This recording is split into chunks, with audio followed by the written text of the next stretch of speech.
মাধ্যমে অনেক কিছু ঘটে, অনেক কিছু হয়, আমরা বিগত দিনে দেখে আসছি। আমি এই যে আলোকিত পটুয়াখালী এই সম্পাদক যে আছেন তাদের অনুরোধ করবো, আমাদের দুমকি অনেক সমস্যা এখনো ফেসিস্ট, অনেক ফেসিস্ট এখন আওয়ামী লীগ যারা এই যে 4 তারিখে রামদা হাফিজ দেখলে যারা ঘুরে বেড়াইছে তা আপনাদের চোখের সম্পর্কে আছে, আপনারা এগুলো নিউজ করেন, অনেক সময় আমাদের নিউজ করেন, দেখেন যে আপনারা যদি এই যে 4 তারিখের পর যে ঘটনা ঘটছে এগুলো নিউজ করেন, আমাদের দেশের যে কি অবস্থা সেগুলো নিউজ করেন। আপনারা আমাদের দোষ ত্রুটি ফোন থেকে এখন বাংলাদেশের ক্লান্তি কাল চলতেছে, বাংলাদেশের ক্লান্তি কাল চলতেছে, বিভিন্ন ষড়যন্ত্র চলতেছে। ফেসিস্ট আওয়ামী লীগ সে ভারতবর্ষে দেখবেন দাদা দেশে বসে কত কিছু করতে আছে, যে আমাদের সতর্ক থাকতে হবে। আপনার সাংবাদিক যারা আছেন, সাংবাদিক বন্ধুরা যারা আছেন, আপনাদের মাধ্যমে এ দেশ জাতি যাতে আরো নির্মল থাকে, সুস্থ থেকে দেশটা পরিচালনা করতে পারে এবং এই আলোকিত পটুয়াখালী ভবিষ্যৎ সফল কামনা করে আমি আমার বক্তব্য শেষ করছি। আল্লাহ হাফেজ। থাকার কথা, যাই হোক আমি তার উত্তরোত্তর উন্নতি কামনা করছি। তার সাথে সাংবাদিক মহোদয়দের কাছে যারা এখানে উপস্থিত আছেন এবং যারা উপস্থিত নেই, আপনাদের মাধ্যমেও যেন তারা বিষয়টি জানতে পারে। আপনাদের সকলের যথেষ্ট পরিমাণে অ্যাক্টিভিটিস এবং কার্যক্রম ভালো দেখা যায়, তার ভিতর যে খারাপ নেই এটা আপনারাও বলতে পারবেন না। আমরা বিগত দিনে অনেক কিছু দেখেছি। সাংবাদিক মহোদয়রা, আপনাদের কাছে আমার আকুল আবেদন, এই পত্রিকার প্রকাশনার দিনে সকল সাংবাদিক ভাইদের কাছে আকুল আবেদন, আপনাদের ব্যক্তিগত বিষয়টাকে এই পত্রিকার মধ্যে আনবেন না।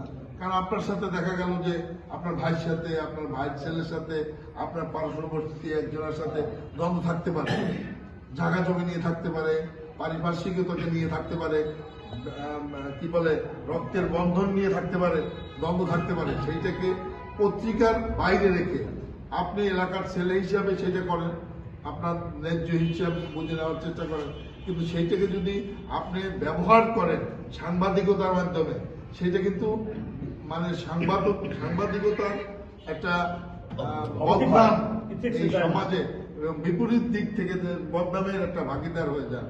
আপনারা যারা সাংবাদিক আছেন, আপনাদের কাছে আকুল আবেদন, আপনাদের অ্যাক্টিভিটি যথেষ্ট পরিমাণে ভালো এবং আপনারা দেখেন সারা বাংলাদেশে কিন্তু এই ছোট্ট একটি উপজেলা, আমি এখানে সিনিয়র সাংবাদিকও আছে এবং অনেক পুরান যারা দুমকিতে প্রথম এই যে ভাইরা আছেন যারা প্রথম সাংবাদিকতা শুরু করেছে তারাও আছেন, আপনারা নতুন যারা আছেন তারাও আছেন।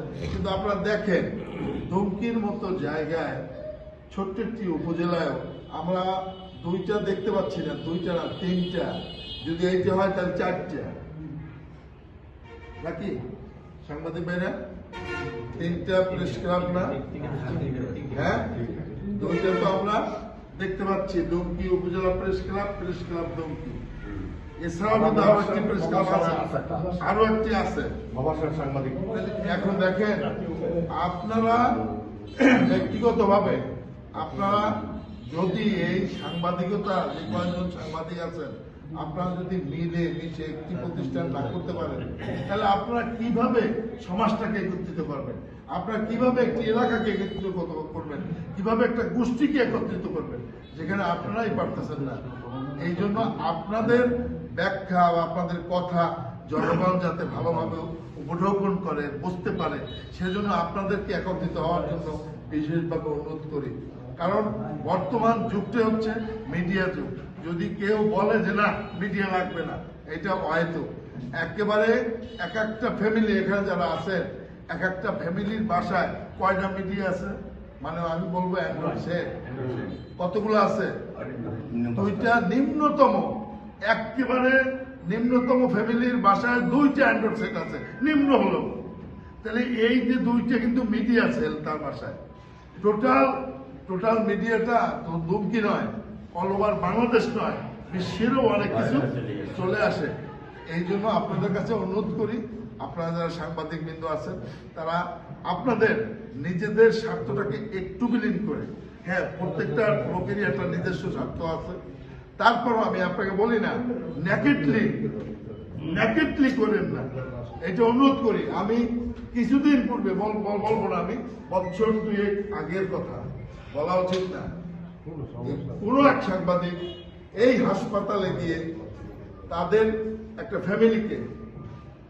ফ্যামিলিকে ইন্ডিভিজুয়ালি বলতেছে এরা চোর, এরা এলাকা চুরি করে, সাংবাদিক। অথচ সাংবাদিকতা কিন্তু তাদের সাথে না, ওরা হচ্ছে তাদের ব্যক্তিগত রেশ, এলাকার একটা রেশিও কাজ করছে। এবং ওই মহিলাকে বলতেছে চোর। তারা খুবই সামাজিক লোক এই এলাকার। আমি ইন্ডিভিজুয়ালি বললাম না, ব্যাখ্যা দিলে অনেকে এখানে উপস্থিত আছেন বুঝতে পারবেন যে কোন এলাকার কারা বলছে। আমি এই জন্য বললাম না, কিন্তু আমি সাংবাদিকদের বললাম ওই একজনের অপকর্মের জন্য কিন্তু আপনারা সবাই মানে